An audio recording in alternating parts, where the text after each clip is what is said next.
శీతాకాలం విడిది కోసం భారత రాష్ట్రపతి ద్రౌపది ముర్ము హైదరాబాద్ చేరుకున్నారు. హకింపేట్ ఎయిర్పోర్టుకు ప్రత్యేక విమానంలో చేరుకున్నారు ఆమె. మొత్తం 5 రోజుల పాటు బొల్లారంలోని రాష్ట్రపతి నిలయంలో ద్రౌపది ముర్ము బస చేయనున్నారు. ఈ నెల 20న గచ్చిబౌలిలోని శాంతి సరోవర్లో జరిగే సదస్సుకు ముర్ము హాజరవుతారు.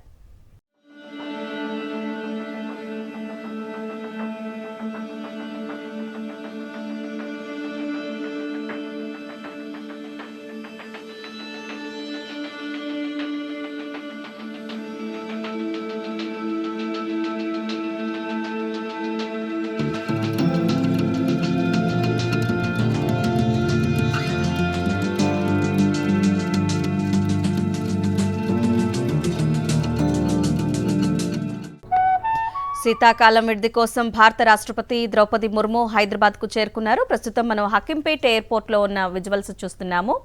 కోమటిరెడ్డి వెంకటరెడ్డి, అదేవిధంగా శ్రీధర్ బాబు, భట్టి విక్రమార్క, మినిస్టర్ సీతక్క పుష్పగుచ్చం అందించి స్వాగతం పలుకుతున్నారు. పలువురు అధికారులు కూడా ద్రౌపది ముర్ముకి ఘన స్వాగతం పలికారు. దీనికి సంబంధించిన హకింపేట్ లోని విజువల్స్ మనం చూస్తున్నాం.